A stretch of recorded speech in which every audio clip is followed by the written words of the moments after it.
But yeah, when Israel gets mad at something, they don't just like try to fucking find a normal solution to the problem. They just punish the entirety of the Palestinian population. Begin with the war in Gaza and Israel's reaction to President Biden's warning on the supply of U.S. weapons to its ally. Mr. Biden has said America will continue to give Israel to defend itself, but he added Israel won't keep Washington's support if it carries out military operations in heavily populated areas. Israel's UN envoy has called Mr. Biden's remarks disappointing. More on that in a moment, but first, here's more of what President Biden said. Civilians have been killed in Gaza as a consequence of those bombs and other ways in which they go after population centers. And I made it clear that if they go into Rafah, they haven't gone into Rafah yet. If they go into Rafah, I'm not supplying the weapons that have been used historically to deal with Rafah, to deal with the cities, to deal with that problem. We're going to continue to make sure Israel is secure in terms of Iron Dome and their ability to respond to attacks like came out of the Middle East recently. Well, for more on that, our North America correspondent Will Vernon sent this update from Washington. President Biden said America would continue to give Israel the weapons it needs to defend itself. But, he said, the US wouldn't supply heavy weapons, bombs, artillery shells that could be used in a major assault on the city of Rafah. And Mr. Biden said it is these US-supplied weapons that have already killed civilians in Gaza. And human rights groups say these munitions are responsible for the utter devastation in Gaza. Now, earlier we heard from US officials who confirmed that one shipment of heavy bombs was delayed last week and that other shipments were under review. And that was a hugely significant announcement, a historic step. Gaming. Not for 40 years has Thank you for the 5 gifted subs. the US held up any arms deliveries to Israel for this kind of reason. The Israeli government said that it was very disappointed. Now, the US, of course... Haaretz reported that Israel will hand over the Rafah crossing to a private American corporation once the operation is over. Meanwhile, Egypt said that it'll halt all truck shipments until Israel gives it a date for when it'll leave the crossing. Yeah. I guess Jeremy Scahill's breaking reporting on that was 100% solid. Now that Haaretz is also confirming it. Is Israel's biggest supplier of military equipment, its most important ally.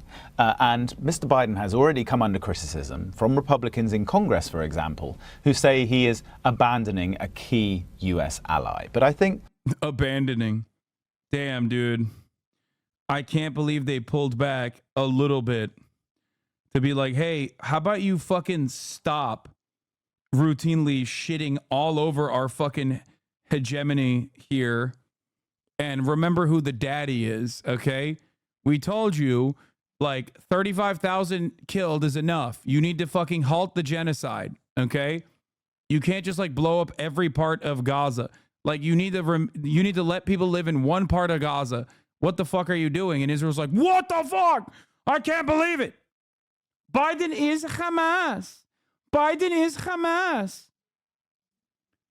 Yeah, here's also, like we talked about earlier, Haim Saban, a donor to the Democratic Party, pausing transfer of bombs to Israel sends a terrible message to our allies in the region and beyond that we can flip from doing the right thing to bending to political pressure. Piece of shit.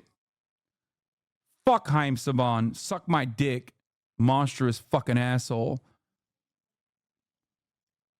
Mr. Biden is hoping that by making this move, there have been many months of expressions of deep concern from President Biden, from other officials too, about the conduct of the war in Gaza, about the plans for Rafah. Those warnings have been more or less ignored by the Israelis, who said they're going to go into Rafah regardless. So I think Mr. Biden is hoping that this will send a clear message, sufficiently clear, to the Israelis that they must change course. Will Vernon there. Well, let's speak to our Middle East correspondent, Yolande Nell, who is in Jerusalem for us. Yolanda, good to have you. Now, you and I regularly talk about this growing rift between the US and Israel. It's become much more public now, hasn't it? What's the latest we've heard? Well, this is being covered extensively in the Israeli media, as you would expect. There haven't been many comments yet from Israeli officials, although we did have Israel's ambassador to the UN, Gilad Erdan, speaking to public radio. He said that these comments by President Biden were extremely disappointing and they would give hope to Israel's enemies. Who are you, bro? Who the fuck are you? Like, even if you don't give a shit about, like, the slaughter of tens of thousands of Muslims, okay? Even if you don't give a shit about any of that, okay? Like, the sheer arrogance. That's why I always say, like, Israel is a unique case that, like, damn near every American would understandably be able to get mad at.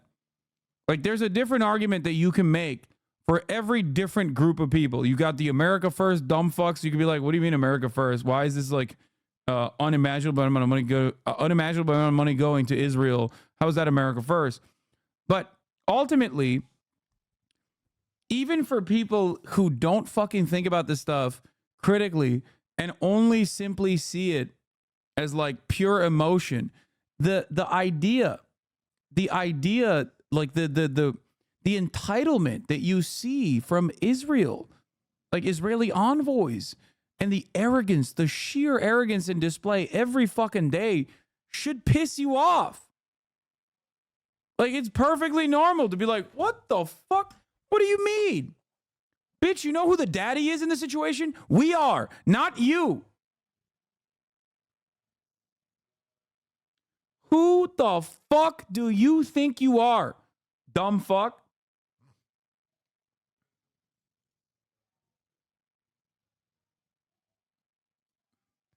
Hey, I was the guy who said the situation of Palestinians and Jews in World War II weren't the same because Jews were integrated in the German society. I did some reading like you always tell people to do, but I'm still not convinced that Israel had a responsibility to give Palestinians food and water.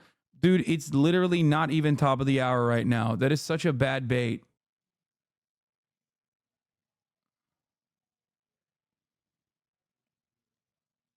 We've also had the opposition leader, Yair Lapid, coming out and really criticizing what he says is Israel's government's management of the country and the relationship with the US. It's a source of great concern among many Israelis that the relationship is becoming so strained. Of course, Washington is the closest ally of Israel. It provides a diplomatic shield for it, as well as this huge amounts of military assistance. So it's not exactly clear about how this is going to affect things happening on the ground in Rafah. I mean, from what we know, there has been more heavy shelling, the Israeli military continuing to carry out what it says are targeted raids against Hamas. But people living in Rafah, not just the areas that have been given evacuation orders, tell us that it is terrifying, that panic has set in among people, and they really just don't know where to go for their own safety.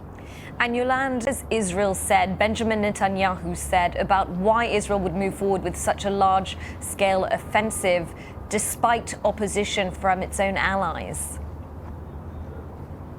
Well, the reason that Israel really wants to go into Rafah with a full-scale invasion is because it says there are 4 Hamas battalions remaining there. It's really the last stronghold of Hamas in Gaza, in Israel's eyes. And it doesn't believe that it can achieve the victory that it has said is only achievable by dismantling Hamas in Gaza unless it goes into this southernmost city. Yeah. It's just like, guys, the same exact shit that we have said every single time, we're still saying, although almost all of the other instances, every single other instance where we said this has been proven to be a lie, but it doesn't matter. This time it's real, I promise. Please listen to us. Please listen to us this time. I promise it's true this time. Come on. Just give us a little bit more. Give us a little bit more time. Let us have a little bit more ethnic cleansing, please. Now, of course, the problem with that, which we're starting to see already, is that you have so many displaced people in the city that a full-scale invasion there, indeed any kind of increased military action, really does involve huge amounts of human suffering. We're getting reports of people in the past day of civilians having been killed in the airstrikes that have been going on. But even bigger than that is the fact you now have this sort of downward spiral in the humanitarian situation because aid is blocked from going in through the Rafah crossing, which Israel took control of early on Tuesday. That's not been open to humanitarian groups since. And also, although Israel said yesterday that it was opening the Kerem Shalom crossing after 4 days of closure, it said caused by Hamas rocket fire, which killed 4. Yeah, why are they? By the way, that was bullshit too. They were fucking. They blew up a fucking tent with Israeli soldiers in it. They didn't fucking blow up the actual crossing, if I'm not mistaken. I'm pretty sure they just like they literally fucking murked a bunch of IDF soldiers.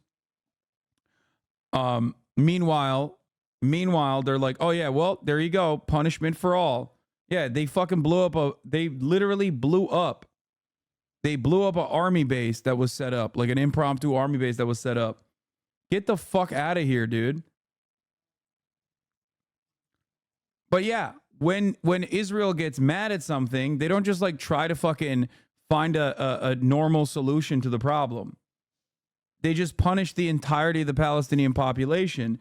Many of them, the overwhelming majority of them at this point, women and children, by the way.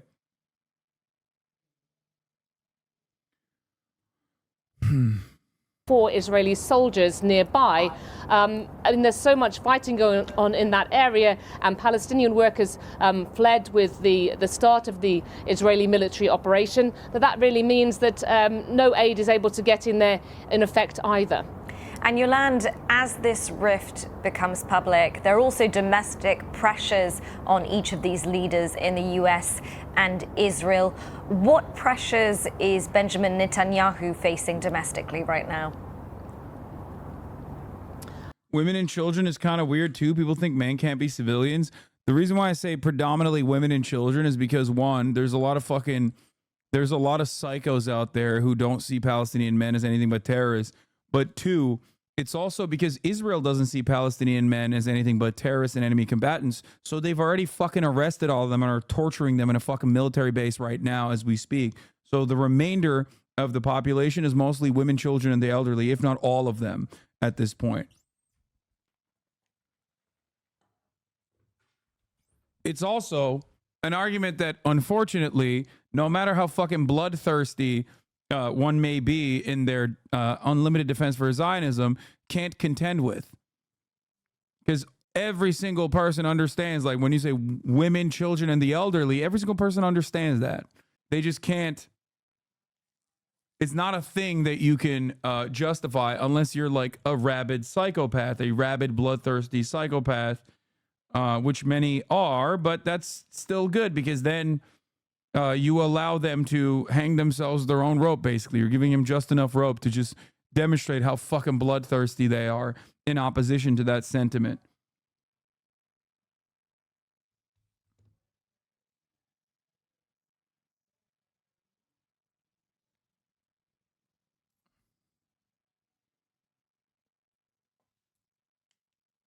Anyway.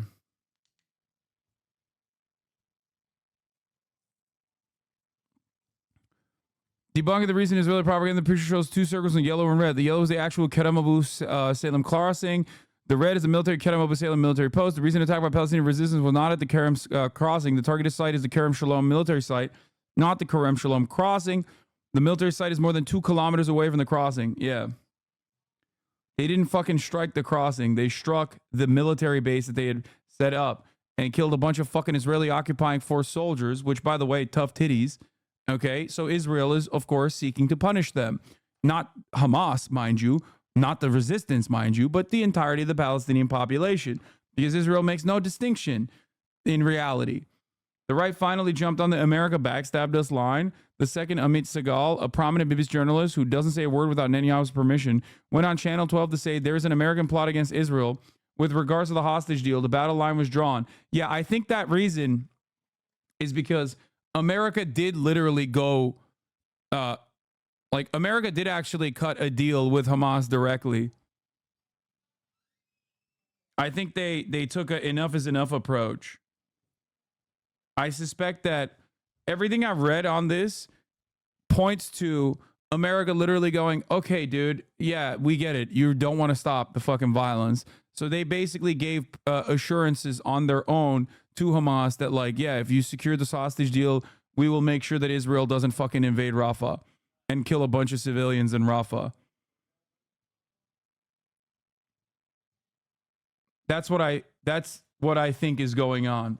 Because you can't have the fucking CIA director be involved in the fucking ceasefire agreement and then Israel turn around and be like, oh, we didn't have a say in this. It's like, yeah, big dog, we did. Because we are the ones who fucking knock. We are America. You are Israel. Know your fucking place. What the fuck do you mean?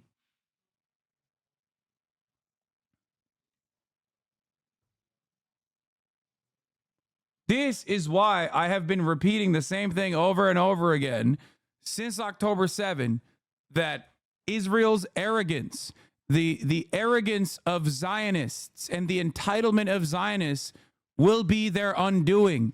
Inshallah, we will see the dissolution of the apartheid in my lifetime as a consequence of that.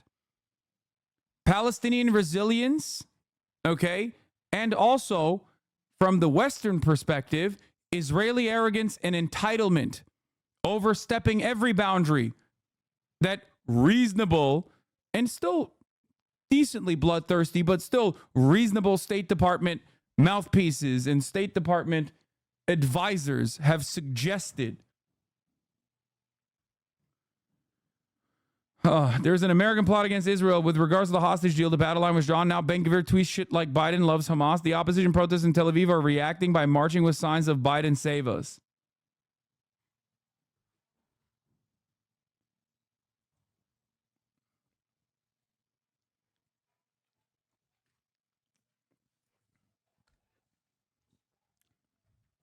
Remember that. I also have some very cute and very cool things to show you in a little bit from the from Rafah specifically, and also Han Yunis.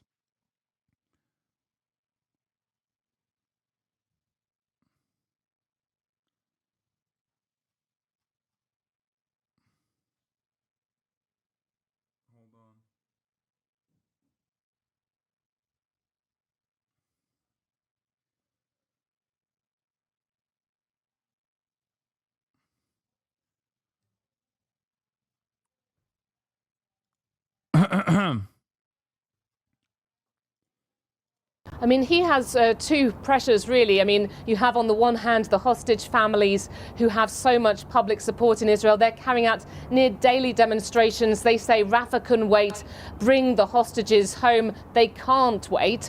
And then you have those far-right members of the coalition government that Mr. Netanyahu heads, who have been saying specifically that Rafah must be prioritized, a full invasion there.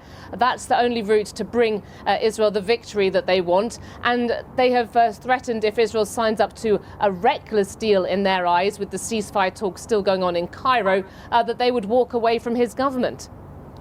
Yolande, thank you for that update. Now, as Yolande was saying, the humanitarian situation on the ground is already dire, and it is getting worse. An investigation by BBC Verify has found over half of Gaza's water and sanitation facilities have been damaged or destroyed since the start of the war. Here's Caroline Hawley.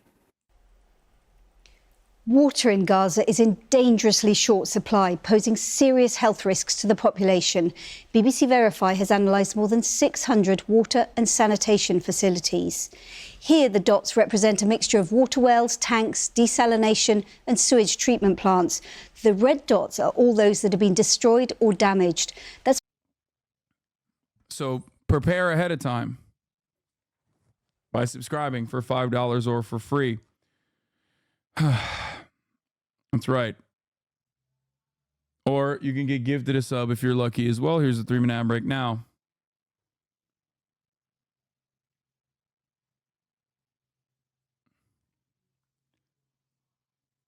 Anyway, but yeah, what I said originally, it's always darkest before the dawn, is correct. It probably will get more violent.